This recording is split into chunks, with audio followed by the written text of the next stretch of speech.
on the Knox County Commission, District 7, that's Powell Halls and High School. I know most of you, and I'm also a lawyer. I'll tell you a little bit about me. I've got 6 kids, and they're all married, and I have 12 grandkids. Right. So, I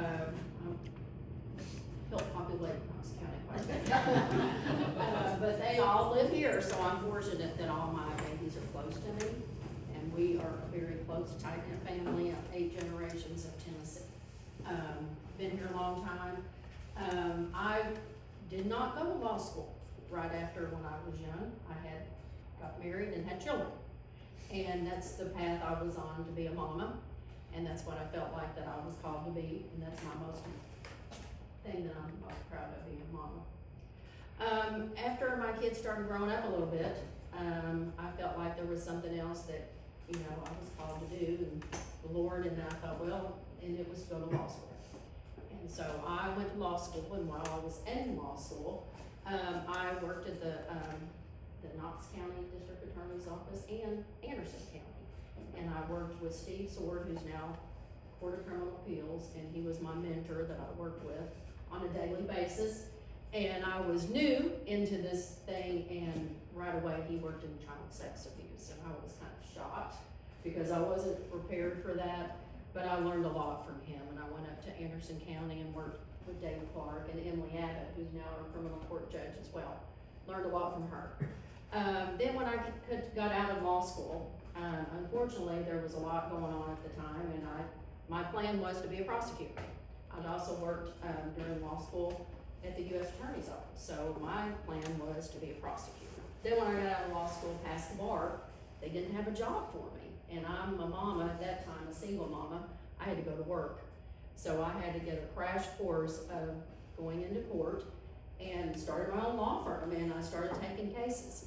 And my first went into Judge Leibowitz court, and she appointed me a very serious case, and I thought, you want me to do this? And I didn't know what I was doing. But with law, you kind of got to jump in there, and you either jump in the middle of the ocean and you sink or you swim, and that's what I did.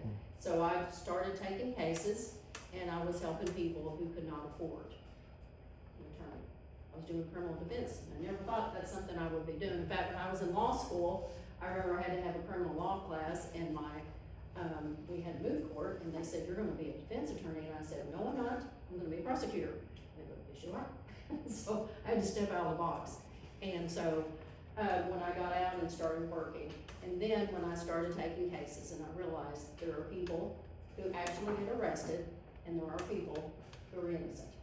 And until it happens to our family, we just think, I was kind of under that impression that everybody who gets arrested, they probably did something, until I started doing criminal defense. And I think it's very important. I've been doing this now for over a decade.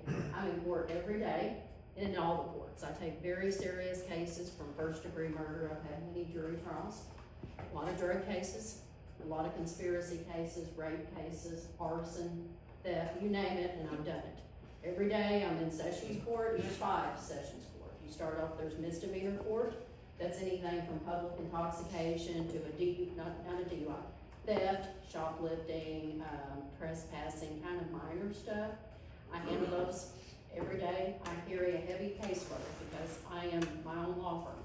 So I do that, and then we have DUI court, which is strictly just for DUIs. And then there's bond and arraignment. Those are people that come in and they're finding out what their case is and if they have a bond. And then there's felony sessions. Felony sessions could be anything from a murder trial to a rape trial. And so the sessions judge, a lot of times will hear a preliminary hearing, which that is not whether they're guilty or not, it's for whether there's probable cause. So that judge will listen to those hearings and decide whether or not that case is going up to the grand jury. And so I have hearings almost on a daily basis. And also in that court, there's people who are on probation, and they, sometimes they mess up, and they gotta come into that court, and that judge is gonna decide whether or not they're gonna stay in jail or whether they're gonna work something out. It's a very fast moving in felony sessions. It's right now, a lot of times there's half the courtroom will be the inmates. So it is a very fast, very serious court, and I work in there all the time. And then they're over in circuit court, there's a 5th one, and that is not circuit court.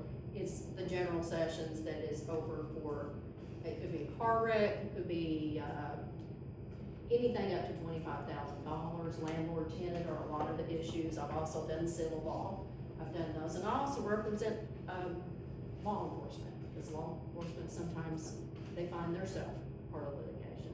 So I've done a vast variety, I do that constantly, I keep a heavy caseload. But, when COVID happened, and I never thought I was ever gonna be in politics. I thought, well, being a lawyer, I love being a lawyer, I love the justice system, and then COVID happened. And, you know, the government was doing a lot of mandates, like making people wear masks, masking our kids up, closing our small businesses, and then there was in my district, the county commissioner.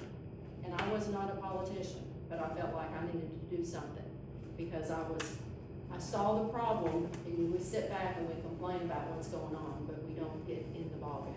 And I thought, well, I'm in private practice, I'm a lawyer, how in the world am I gonna do that? But I felt like that was what I was to do, was to get involved because of the government overreach that was going on during COVID. So I ran and I won, and I will tell you, I'm very honored and privileged to serve as a Knox County Commissioner. This came up with Judge Jackson. It was not the most ideal time.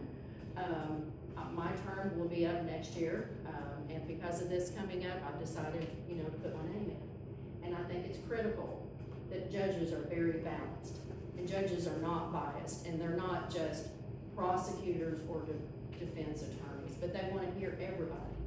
And I will tell you, on a daily basis, I've got somebody's life in my hand. Somebody's looking to me to tell me what happened, what your law is, what kind of evidence is against you, whether or not you should plead or whether or not you should go to trial.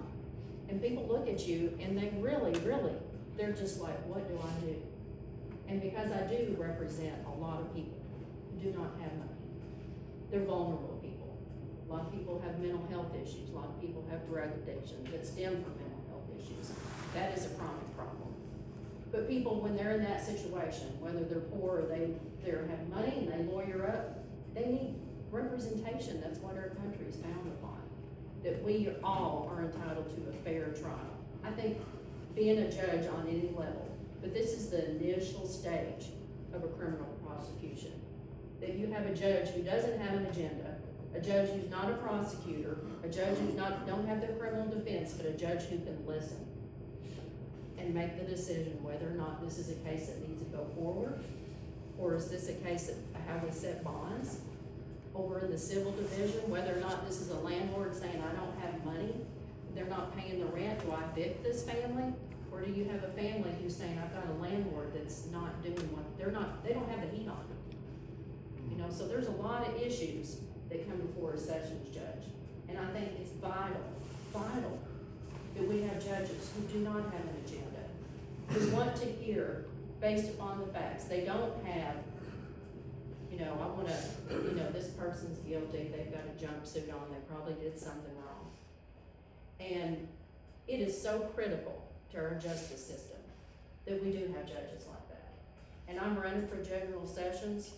I'm very passionate about the justice system, but I'm passionate about people being treated fairly and protecting our constitutional rights, because that's what our country is. And when we do away with our constitutional rights, or any other country on the earth, and we have the best system on earth. It's not a perfect system, we have flaws, but there's not another country you can go to that has the American justice system.